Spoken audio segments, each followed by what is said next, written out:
How can a chiropractor help a person with wrist pain?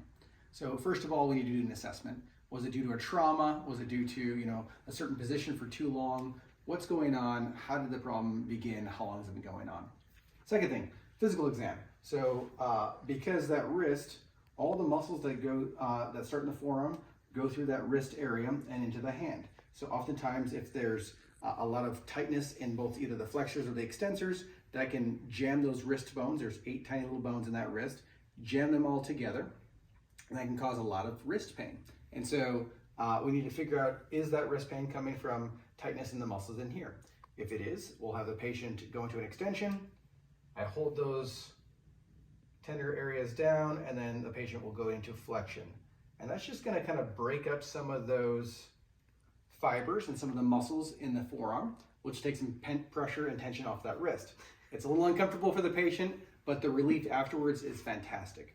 Second thing, we're gonna check to see of those little bones, both the ulnar and radius in the forearm, as well as the 8 little bones in the wrist. We're gonna see, are they moving properly? And so as I feel the wrist and into the hand, I can see oftentimes it's this lunate. So it's stuck right here.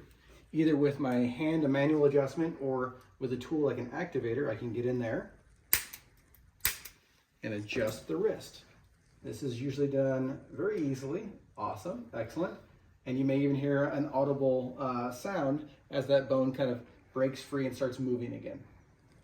Oftentimes this is followed by traction, so above the wrist and past the wrist to open up that entire area. So now that we get the joint itself moving better, we'll have the patient start some rehab. If accessible, I'll have them get a rubber band, and then we'll have them open the hand. This is gonna help strengthen this. This can be done at home. Try 5 to 10 reps. Do that at least 3 times a day. I may have a patient reach for a ball. Might be a lacrosse ball or a device similar to this, which is made for this, where they can work the forearm against the wall and the ball there. It'll, again, further break up some of those muscles and that tension causing some of that wrist pain. And then lastly, I may have the patient sit on the vibration platform, if possible, into extension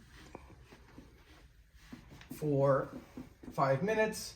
Again, further opening up the forearm and getting that wrist back into extension. Usually that's the range of motion that is lost. And again, as we get that wrist moving and functioning better, the pain starts to go away.